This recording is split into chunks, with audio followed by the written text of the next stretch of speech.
चलिए देखिए, पहला क्वेश्चन है very short answer type question में। पहला चैप्टर चल रहा है यूनिट एंड डायमेंशंस, ठीक है ना। तो ऐसे छोटे छोटे क्वेश्चन इस चैप्टर्स में से बहुत आएंगे, बहुत इजी चैप्टर है। पहला क्या, right the number of significant digit. तो 2.64। तो याद रखिएगा ये जो पावर वाले होते हैं इनको काउंट नहीं किया जाता, केवल इनको काउंट करो 1 2 3। तो आंसर कितना आएगा इसका 3। समझ गए, क्लियर। अगला है 0.007। तो डेसिमल के बाद के जीरो काउंट नहीं होते हैं, केवल 7 काउंट होगा। आंसर कितना आएगा 1 सिग्निफिकेंट डिजिट। और सर ये भी रहता ना कि 2 नंबर के बीच का जीरो भी वो गिना जाता है। हाँ वो गिना जाएगा। जैसे आपका लिखा है 3004, तो इसमें सिग्निफिकेंट डिजिट 4 होंगे, ठीक है। चलिए अगला क्वेश्चन पढ़िए। Define define the dimension of a physical quantity. हाँ मैंने बताया था लास्ट क्लास में, डायमेंशन क्या होती है, जो किसी के डायमेंशन फॉर्मूले में जो पावर होती हैं उनको डायमेंशन बोलते हैं। जैसे एम एल टी की पावर -2, एम की डायमेंशन 1, एल की डायमेंशन 1 और टी की डायमेंशन -2। पढ़िए answer. Suitable powers by which a derived unit is expressed in the terms of fundamental units are called dimension of physical quantity. Example, Velocity equals to displacement upon time, L upon T, L equals to L to the power -1, T to the power -1. The dimension of a velocity in length is 1, in time is -1. समझ में आ गया। और मास की dimension कितनी, 0, ठीक है ना। Next question, What is the dimensional equation? Explain with the examples. The equation which represents the relation of a derived unit with a fundamental units is called dimensional equation. In mechanics, the dimensional equation is represented as x is हाँ, equals to f. Dimension of x equal to, इसका box का मतलब dimension formula of x, dimension formula of x equal to mass to the dimension a है ना, l की dimension b और t की dimension c। Example, velocity का dimension formula m0 l t की पावर -1, फोर्स का dimension formula m l t की power -2। तो डायमेंशन फार्मूला क्या होता है, किसी डिराइव्ड क्वांटिटी का फंडामेंटल क्वांटिटी के साथ क्या रिलेशन है या कैसी डिपेंडेंसी है, हाउ इट डिपेंड्स। समझ गए ना।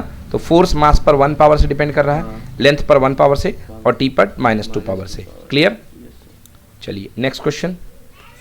Name 2 physical quantities which have same dimensions. The work and moment of force. हाँ same dimension. Moment of force को अपन टॉर्क भी बोलते हैं, है ना। मोमेंट ऑफ फोर्स को क्या बोलते हैं, टॉर्क, क्योंकि वर्क इक्वल टू होता है फोर्स इनटू डिस्टेंस और टॉर्क इक्वल टू होता है force multiply by perpendicular distance. Perpendicular distance भी तो डिस्टेंस ही है। Next question. Name the physical quantities represented by the dimensional formula m l t -2. गलत, m l की पावर -1 t की power -2, m l की power -1 t की power -2, ठीक है ना। ये क्या होगा, ये होगा फोर्स पर यूनिट एरिया। तो इससे क्या क्या बनता है, स्ट्रेस बनता है, प्रेशर बनता है और मॉडुलस ऑफ इलास्टिसिटी बनता है ना, इलास्टिसिटी, ठीक है ना। Next question. What are the significant figures? Significant figures, the number of digits used to express accurately the measured value of physical quantity is called the significant figure. ठीक है ना, मतलब नंबर ऑफ डिजिट जो कि accurate value को represent करे उसको बोलते हैं हम सिग्निफिकेंट फिगर्स। जैसे ऊपर हमने निकाला था कि सिग्निफिकेंट फिगर 3 थे, 4 थे, 2 थे, है ना। इस क्वेश्चन में 3 थे, ठीक है। The numbers of digit used to express accurately the measured value. चलिए नेक्स्ट पढ़िए। Angstrom. हाँ। Angstrom. It is a smaller unit of distance. 1 angstrom equals to 10 to the power -10 meter. बिल्कुल सही, 10 पावर -10 मीटर, ठीक है ना। Next question. Name the physical quantities which has unit but no dimensions. Answer angle. Angle. The unit of angle is radian. इसकी कोई dimension नहीं है, because angle is equal to होता है आर्क अपॉन रेडियस। हाँ, स्ट्रेन की unit भी तो नहीं है ना, एंगल की तो यूनिट है। हाँ चलिए next question. Principle of homogeneity of dimension. हाँ, as per the principle from any dimensional equation the dimension of each of them on LHS will each of term on LHS will be equal to the dimension of each term on RHS of the equation. हर मतलब जैसे आपके पास equation है s equal to ut plus half at square, तो बेटा हर term की डायमेंशन सेम होगी। मैंने कराया था क्लास में, हर टर्म की डायमेंशन क्या होगी, सेम होगी, ठीक है ना। So this is called principle of homogeneous. Clear.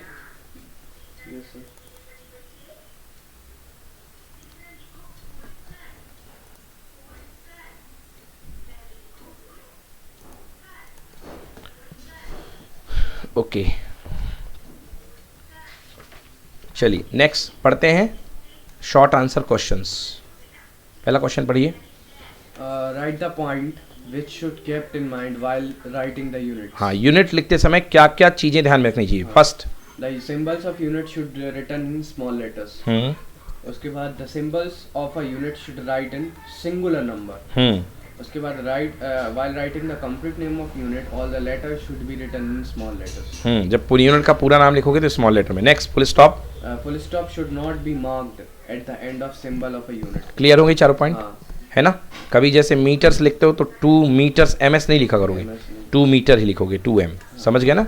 Small में. स्मॉल में. Next question. Write the characteristics of SI system. In this unit system, a physical quantity has only one unit. 1 unit होती है सबकी. Next. All the units is the system are absolute. Absolute. उसके बाद it is a system which is based on decimal system. ठीक. It is an international system. ये चारों point है. कोई पूछना है इसमें? SI यूनिट की विशेषताएं. Next. SI system is coherent system. Why? It is coherent system of units because it is based on certain set of fundamental systems. Fundamental units From which all derived units are obtained by multiplication or division without using numerical factor. हाँ, ये इसका मतलब ये होता है जैसे कि coherent system. Coherent मतलब जो हर जगह एक जैसा हो. जैसे एग्जांपल के लिए आप बात करते हो एनर्जी और फोर्स. समझ गए ना? एनर्जी के फॉर्मूले को बनाने के लिए हम किसका यूज़ करते हैं? ml2 t की पावर -2. अब फोर्स के फॉर्मूले में हम यूज़ करते हैं ml t की पावर -2. यस और नो? अब इसमें भी वही मास है, इसमें भी वही लेंथ है, इसमें भी वही टाइम है. जो मास यहाँ पे है, जो लेंथ यहाँ पे, जो टाइम यहाँ पे. मतलब दोनों ही किससे मिल करके बने हैं? मास, लेंथ और टाइम. मास, लेंथ और टाइम. समझ गए ना? और इसमें कोई अलग से कोफिशिएंट का मल्टीप्लाई नहीं हुआ है कि कहीं 10 का कर दो, कहीं 20 का कर दो, कहीं 30 का कर दो. ऐसा कुछ नहीं है. ये बिल्कुल इंडिपेंडेंटली मास, लेंथ और टाइम पे बने हैं. तो ऐसे सिस्टम को हम बोलते हैं कोहेरेंट सिस्टम. क्लियर? मतलब कैसे मल्टीप्लिकेशन? अब जैसे मान लो कि यहाँ पे 3 वेरिएबल कौन है? मास, लेंथ और टाइम. और यहाँ पे 3 वेरिएबल कौन है? मास, लेंथ और टाइम. आपने देखा होगा जितनी भी हमने फिजिक्स पढ़ी है, मैकेनिक्स में जितनी भी क्वांटिटी होती है उनको हम मास, लेंथ और टाइम के फॉर्म में एक्सप्रेस करते हैं कि नहीं करते हैं? मतलब हम इजीली हर क्वांटिटी का दूसरे के साथ रिलेशन बता सकते हैं. मतलब एक छोटी सी दुनिया में हमने उनको सबको अंदर कर दिया ना. कि तुम ये हो, तुम फोर्स हो, तुम ये मोमेंट ऑफ इनर्शिया हो, तुम मोमेंटम हो. समझ गए ना? और सारे मास, लेंथ और टाइम पे डिपेंडेंट कर दिए.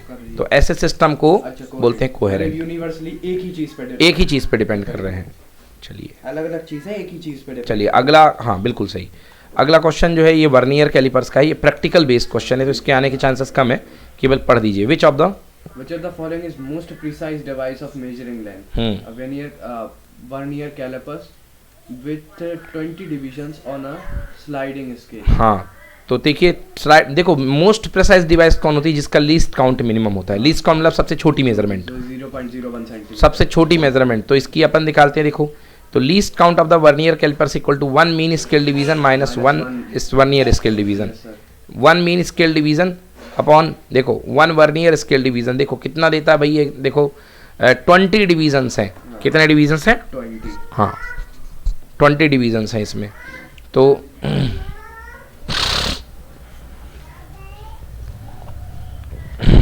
20 डिवीजन्स है. इसका 0.01001 आता है सर. देखो ना, देखो इतना ही कुछ करने की ज़रूरत ही नहीं है. 1/20 डिवीजन्स है. तो सीधे आप 1/20 को 1/20 सीधे mm कर दो, है ना? 1/20 mm. तो 1/20 मिलीमीटर को सेंटीमीटर में कन्वर्ट कर दिया है. तो 1 millimetre equals to 1/10 centimetre. Sorry, 1/10 centimetre. That is equal to 1/200 centimetre. तो सॉल्व करके कितना आ गया? 0.005 सेंटीमीटर. ये इस तरीके से निकालने की ज़रूरत ही नहीं है. क्लियर हो गया? देखो भाई कितना दिया है? 20 डिवीज़न दिया गया स्लाइडिंग स्केल में. 20 डिवीज़न दिया गया है स्लाइडिंग स्केल में. मतलब जो वर्नियर स्केल है वो 20 divisions, vernier calipers with 20 division on sliding scale. जो स्लाइडिंग स्केल है वो 20 डिवीज़न रखा हुआ है. ठीक है ना? 20 डिवीज़न रखा हुआ है. मतलब जो मेन स्केल का, जो मेन स्केल को भी बांटेगा तो कितने पार्ट में बांटेगा? 20 पार्ट में. मेन स्केल को 20 पार्ट में बांटेगा. ठीक है ना? तो जो इसका लीस्ट काउंट बनेगा वो मेन स्केल डिवीज़न का कितना बनेगा? 20th part. बोलो यस. अब जो मेन स्केल डिवीज़न होता है वो कितने का होता है? 1 mm का होता है मेन स्केल. तो मेन स्केल का भी 20वां हिस्सा, मेन स्केल का 20वां हिस्सा. तो 1 mm का भी 20वां हिस्सा कितना होगा 0.005 सेंटीमीटर। क्लियर हुआ कि नहीं हुआ? Yes, sir. ठीक ना। चलिए अगला क्वेश्चन है, पढ़ो। एक screw gauge, A screw gauge of pitch 1 mm हाँ। and 100 divisions on a circular scale. Circular scale में 1 mm का जो है पिच है उसका, और उसमें कितने डिवीजन्स हैं? 100 डिवीज़न। तो 1 mm ट्रेवल करने में 100 डिवीज़न घूम जाते हैं। तो स्क्रू गेज का लीस्ट काउंट क्या होता है? Pitch divided by number of division. तो पिच कितना है 1 mm, हाँ। और 1 mm में कितने डिवीज़न? 100। समझ में आया? तो 1 mm में कितना होता है? 1/10 सेंटीमीटर, है ना। तो 1/10 सेंटीमीटर, तो इसको सेंटीमीटर में बदलोगे तो नीचे एक जीरो और बढ़ जाएगा। तो आंसर कितना? 0.001 सेंटीमीटर। क्लियर हुआ? अगला third, N optical instrument that can measure length within a wavelength of light 10 की पावर -10 मीटर वेव लेंथ, 10 की पावर -10 मीटर। बोलो ये कैसे पता चला? वेव लेंथ होती है ना, wavelength 10 to the light की जो वेव लेंथ होती है, कह रहा है an optical instrument that can measure length within a wavelength of light. चलिए, wavelength of light near about, अच्छा लाइट की वेव लेंथ जो हुआ करती है, लाइट की वेव लेंथ, सॉरी बेटा एंगस्ट्रॉम नहीं है, लाइट की वेव लेंथ। तो लाइट की वेव लेंथ याद करो बेटा, 6 फार्मूला होता है, मतलब रेंज होती है 4000 एंगस्ट्रॉम से लेके 7000 एंगस्ट्रॉम, ये लाइट की वेव लेंथ होती है। समझ गए Yes, sir. यार? 4000 एंगस्ट्रॉम, देखो मैं लिख रहा हूँ उसको, 4000 एंगस्ट्रॉम मतलब 10 की पावर -10, बोलो हाँ, मीटर, है ना। 3 जीरो से 3 जीरो कैंसिल हो गए, 10 की पावर -7 बचा कि नहीं बचा? हाँ। और 10 की पावर -7 को मीटर को सेंटीमीटर मतलब 100 सेंटीमीटर कट गए, तो कितना हुआ? 10 की पावर -5। आया समझ में कि नहीं आया? मतलब वेवलेंथ ऑफ लाइट जो बन गई वो कितनी बन गई? 10 की power -5, that is equal to 0.0001 centimetre. अब देखो सबसे ज़्यादा प्रिसाइज कौन है इसमें? ये 0.01 आया है, ये 0.005 आया है, और कम कौन आया है? लाइट की वेवलेंथ वाला 0.501, 5 डेसिमल, हाँ है ना। तो answer clearly the optical instrument is most precise, शुद्ध एकदम मापन देगा। क्लियर? Yes, sir. चलिए नेक्स्ट क्वेश्चन पढ़िए, distinguish. Distinguish between Important. fundamental unit important question. and derived unit. हाँ, फंडामेंटल यूनिट और डिराइव्ड यूनिट में अंतर बताओ। फंडामेंटल यूनिट जैसे मास की यूनिट किलोग्राम, बोलो हाँ, मगर डिराइव्ड यूनिट किलोग्राम के मल्टीप्लाई करने से बन जाती किलोग्राम मीटर स्क्वायर, किसकी? मोमेंट ऑफ इनर्शिया की। होता ना फॉर्मूला, Fundamental I साथ इक्वल टू होती है। mr²। हाँ, मतलब फंडामेंटल के मल्टीप्लिकेशन या डिवीजन से बनने वाली यूनिट को हम क्या बोलते हैं? Derived unit. पढ़िए the unit. The unit of fundamental quantities are called fundamental units. हाँ, Or the units derive the Units of- derived the quantities are called derived units. हाँ, These units are independent. These units are dependent upon fundamental units. There are 7 fundamental units and 2 supplementary units in SI system. There are not limited in number. They are not these units are not limited in numbers. अनंत, बहुत सारी बनती जाएंगी, है ना, कोई limit नहीं है। क्लियर?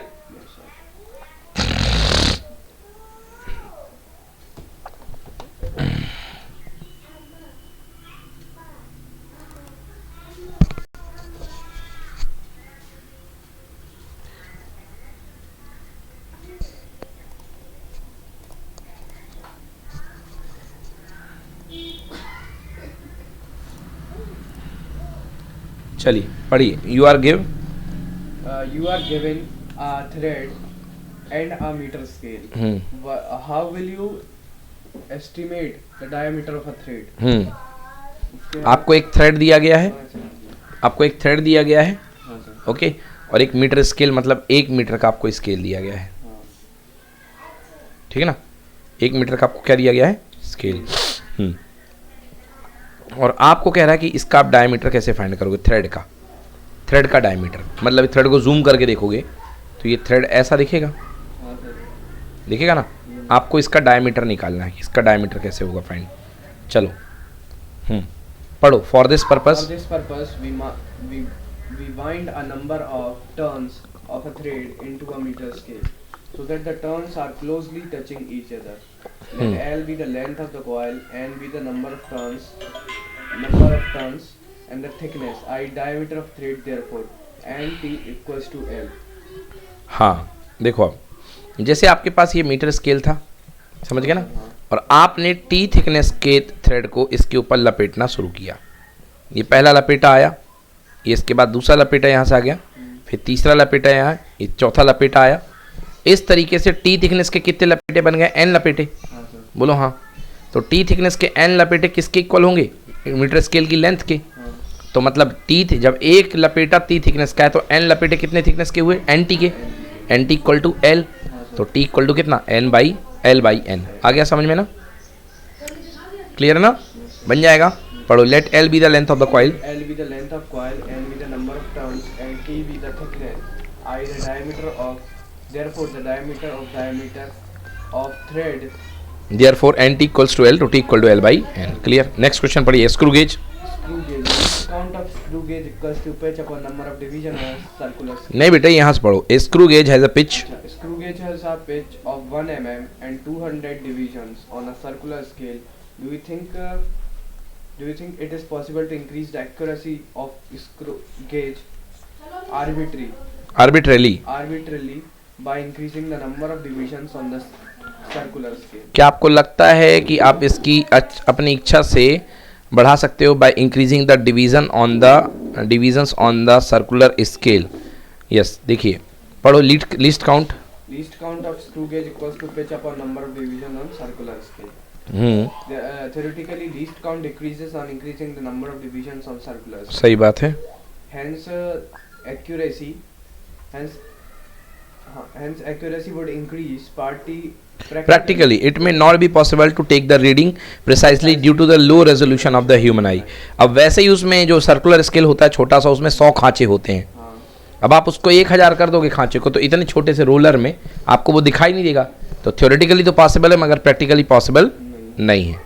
ठीक है, नेक्स्ट पढ़िए, a new unit. A new unit of length is chosen such that the speed of light in vacuum is unity. इस unit. What is the distance between the sun and the earth in the term of new unit? Hmm. Light takes 8 minutes and 20 seconds to cover the distance. हाँ, तो भाई देखो, time taken by the light to earth में पहुंचने के लिए जो time होता है 8 मिनट 20 सेकेंड, तो कितना हो गया, 500 सेकेंड। कितना हो गया, 500 सेकेंड। अब आपको बताना है एक लेंथ की नई यूनिट बनानी है, लेंथ की नई यूनिट। तो हम लोग जानते हैं distance equal to speed into time, distance equal to speed into time, तो equal to C into T. Now one new unit of length, one new unit of length distance. ठीक है ठीक है ठीक है, ओके, ठीक है। Distance speed into time, vacuum is unity, speed of light in vacuum is unity. इसको one new unit vacuum unity दे दिया है, लाइट टेक्स।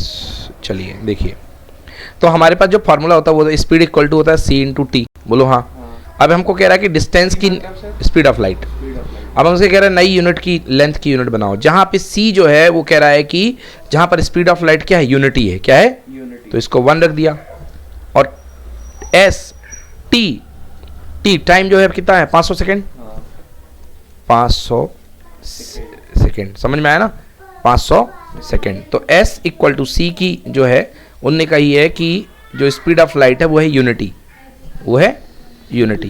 तो स्पीड ऑफ लाइट जो होती है, स्पीड इक्वल टू मीटर पर सेकेंड होती है, स्पीड इक्वल टू मीटर पर सेकेंड। तो स्पीड यहाँ पे मीटर नहीं रखेंगे क्योंकि लोग कह रहे हैं नई यूनिट जो है वो कोई नया नाम दे दे उसको, तो 1 यूनिट पर सेकेंड, यूनिट पर सेकेंड। क्यों बोल दिया यूनिट, क्योंकि इन लोगों ने नई यूनिट जो है ना, कुछ उसका नाम नहीं बोला इन लोगों ने। मान लो नई यूनिट का नाम आर्यन दे देता तो बोलते 1 आर्यन पर सेकेंड, तो सेकेंड से सेकेंड कैंसिल। आंसर डिस्प्लेसमेंट जो होगी फंडामेंटल वो क्या बनेगी, 500 यूनिट। समझ गए, तो आंसर 500 नई unit of length. Clear. Next question देखिए, बन जाएगा, करेक्टनेस ऑफ द फार्मूला। वही तीनों पार्ट की निकाल करके देख लेना है, हाँ, तीनों का सेम आ जाएगा। हाँ, क्लियर। हाँ, हाँ। अगला, next, check the correctness of the formula this, check the correctness for this where T is the time period gravity. तो इसकी भी लेफ्ट पार्ट की भी निकालेंगे और राइट पार्ट की भी। तो टी की तो हो जाएगी m0 वही। t टू पावर -1, काय को -1 बाई टी की पावर 1 होगी ना, ठीक है। तो उसके बाद 2 पाई तो कांस्टेंट रहेगा, 2 पाई कांस्टेंट रहेगा, एल की एल हो जाएगी और नीचे जी, एल टी की पावर -2, एल से एल कैंसिल, हाँ, समझ गए ना, हाँ, तो एल से एल कैंसिल हो जाएगा और टी की पावर -2 को कॉमन ले लेंगे तो बन जाएगा टी की पावर 2। क्लियर। टी की पावर 2 का रूट आ जाएगा तो क्या आ जाएगा अपने पास, टी ही आ जाएगा। ओके,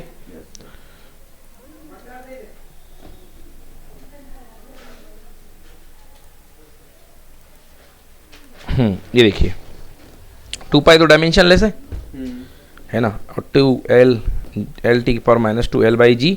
क्लियर, इसकी कितनी आ गई T, बन जाएगा, कोई दिक्कत। चलिए नेक्स्ट देखिए, check the correctness of the following equation, y equal to a sine VT, y equal to a sine VT। तो भाई ये कि इसका इक्वेशन है, डिस्प्लेसमेंट इक्वेशन है, सिंपल हार्मोनिक इक्वेशन का, ठीक है ना। y का मतलब क्या है, डिस्प्लेसमेंट, लेंथ है, बोलो हाँ, लेफ्ट साइड में लेंथ आ गया। a का मतलब एम्पलीट्यूड, वो भी क्या होता है, लेंथ होता है, बोलो हाँ। साइन के अंदर VT जो होता है बेटा एंगल होता है, और एंगल क्या होता है, डायमेंशन लेस, क्या होता है, डायमेंशन। बस तो आ गया आंसर, ठीक है ना। तो साइन की भी कोई अंदर कुछ नहीं, साइन तो रेशियो है भाई, साइन की कुछ नहीं होती है। VT को VT यूनिट लेस हो गया। अगर VT का देखना भी चाहते हो तो V, लेंथ बस, हाँ ये A है ना, A है amplitude, A for amplitude, amplitude length होता है। क्लियर हुआ, आ गया समझ में। लेंथ ऑफ वायर ना, ये लेंथ ऑफ मतलब थ्रेड जिससे वो टंगा रहता है, हाँ उसी को समझ लो, हाँ वही। ऐसा एक्चुअली जो होता है, जैसे मान लो कोई स्प्रिंग है ना, ये स्प्रिंग है, स्प्रिंग की मेन पोजीशन है, यहाँ पे ब्लॉक रुका हुआ है। अभी मैंने बताया था ज़्यादा दूर, जितने दूर तक जाएगा मैक्सिमम, उसको बोलते हैं +A, और इधर की तरफ पीछे जितना जाएगा वो होता है -A। क्लियर, बन जाएगा, एनी प्रॉब्लम। हाँ बेटा ये इसका रेजोल्यूशन गलत दिया, क्योंकि इसने V की जगह वेलोसिटी ले लिया, बिल्कुल गलत है ये, है ना। V का V नहीं है, फ्रिक्वेंसी है वो, frequency A sine A sine VT, हाँ गलत है ये, मतलब A साइन ओमेगा T, हाँ 1 टाइम। वैसे V न्यू टी की देख लो, न्यू टी, तो frequency equal to 1 time into T, T से T कांस्टेंट ही हो गया ना, वैसे भी एंगल था तो कांस्टेंट होना था। S equal to UT plus half AT square, कर लोगे तो डायमेंशन लेस है ना वो, हाँ भाई डायमेंशन लेस है, और यूनिट लेस भी, यूनिट लेस नहीं होगा ये, एंगल होता है ना, एम्पलीट्यूड लेंथ के बराबर है, एम्पलीट्यूड लेंथ के बराबर, तो हो तो क्या प्रूफ, और वो भी लेंथ के बराबर है ये हाँ, ये क्यों होगा, हाँ ये लेंथ y इक्वल टू ये लेंथ है, ये भी लेंथ है ना, ये डिस्प्लेसमेंट, और ए भी displacement, amplitude is the type of displacement. चलो डन, बाकी ये बता दिया था, क्लियर, दोनों साइड का इक्वल, ठीक है ना। How much dyne is 1 newton, कितने 1 न्यूटन में कितने डाइन होते हैं, बहुत ही सिंपल है। चलो देखो देखो, how much dyne is 1 newton, 1 newton में कितने डाउन होते हैं, हाउ मच डाइन, ठीक है ना। देखो 1 न्यूटन फार्मूला क्या होता है, MLT की पावर -2, ये SI है, SI सिस्टम में, किलोग्राम, 1 किलोग्राम, 1 किलोग्राम में कितने ग्राम, 1000 ग्राम, बोलो हाँ। 1 मीटर में कितने centimetre, 100 centimetre, 100 centimetre into 1 second में कितने सेकंड, सेकंड ही चलना, एक ही सेकंड होंगे, तो 1 सेकंड की पावर -2।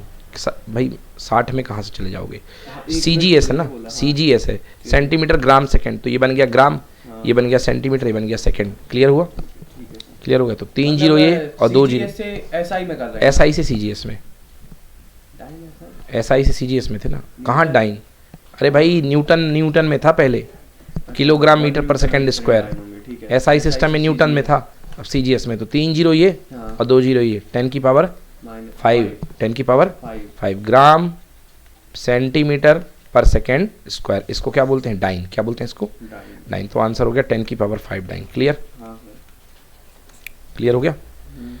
तो A1 B2 C की पावर -2, इन लोगों ने रेशियो करके निकाल लिया बेटा, बात वही है, 1 किलोग्राम को ग्राम में, तो 10 की पावर 3 यहाँ से आ गया, वही जो मैंने लिखा था 1000 को, नहीं आया समझ में, 10 की पावर 3 वहाँ से आ गया, अगले में सेंटीमीटर कर दोगे तो 10 की पावर 2 आ जाएगा।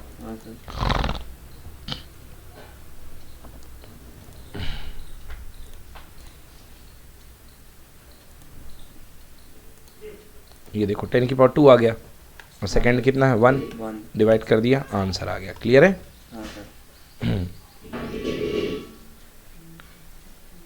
तो आप मेरे तरीके से भी कर सकते हो, या ये तरीके से भी कर सकते हो।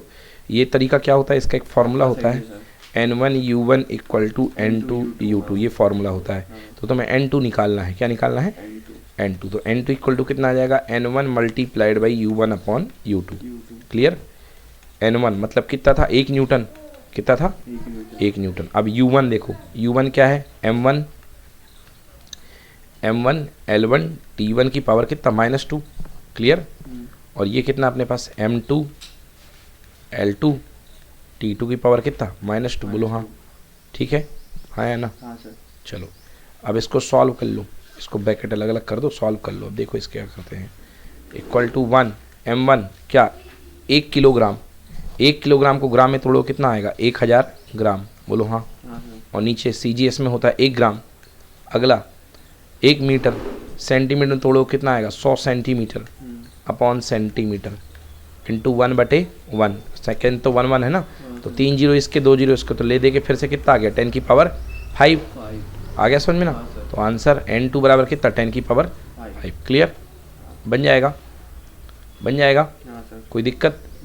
चलिए अगला क्वेश्चन है according to the one to one relation. पर आप कैसे करेंगे सर? वो कर लो, कोई दिक्कत नहीं है, एक नंबर में कितना करना है कोई बात ही नहीं है, ठीक है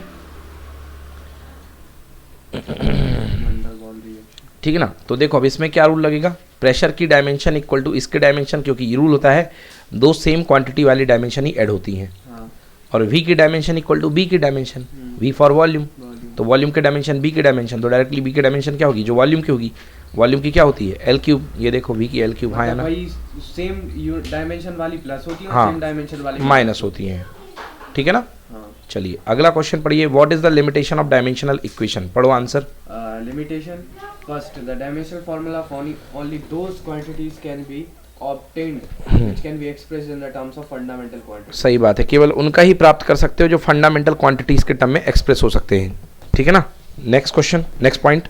It is not applicable to trigonometry, exponential or logarithmic function, logarithmic. ये लॉग एक्सपोनेंशियल ट्रिग्नोमेट्रिक इन सब रूल में अप्लाई नहीं होगी। Next, The value of constants cannot be determined by the system. हाँ वो एक्सपेरिमेंट लैब से निकलेगा।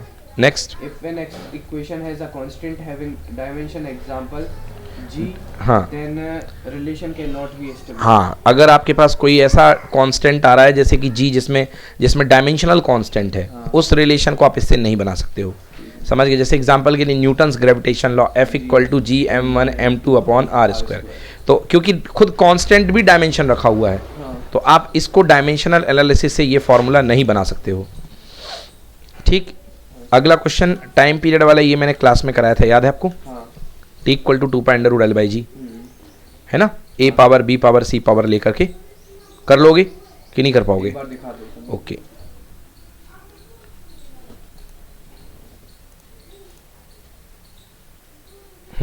ये देखिए डायमेंशन ऑफ द टी तीन चीज पर डिपेंड करेगा। ये टी को लिख दिया लेफ्ट पार्ट में, और राइट पार्ट में प्रोपोर्शनल प्रोपोर्शनल प्रोपोर्शनल, ये टी लिख दिया लेफ्ट पार्ट में, ओके।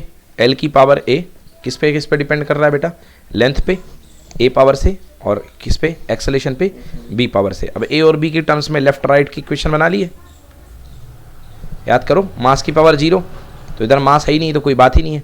अब लेंथ की पावर यहाँ पे क्या है 0, और यहाँ पे क्या है a है और ये b है, तो a plus B equal to 0। फिर एक और इक्वेशन बन गया था, यहाँ पे t है और यहाँ कितना है -2b, तो -2b इक्वल टू कितना 1, अरे पावर 1 है ना यहाँ, और यहाँ पे पावर कितनी गई -2b, तो -2b इक्वल टू 1, तो b की वैल्यू -1/2 आ गई थी, याद करो। अब b की वैल्यू -1/2 आ गई थी, तो a की वैल्यू 1/2 आ गई थी। कैसे आ गई थी, a plus B equal to 0 है ना, तो a इक्वल टू -b, तो b की वैल्यू रख दी यार, a की वैल्यू आ गई, बस दोनों वैल्यू को उठा करके ये जो था इसमें पुट कर दिया था पहला इक्वेशन L और G में। -2b इक्वल्स टू 1 कैसे ले लिया था? टाइम की पावर दोनों तरफ देखो, इधर पे पावर कितनी है -2b है, हाँ। और इधर पे पावर टाइम की कितनी 1 है, दोनों को इक्वल कर लिया था। चलिए ठीक है ना।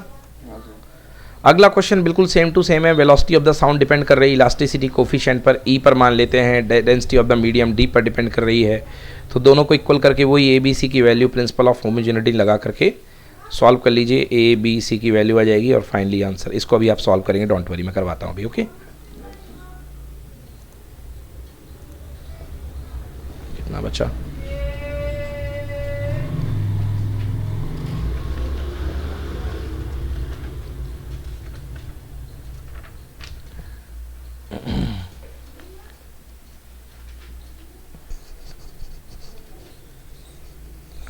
चलिए ठीक है, अब कल करेंगे इसको।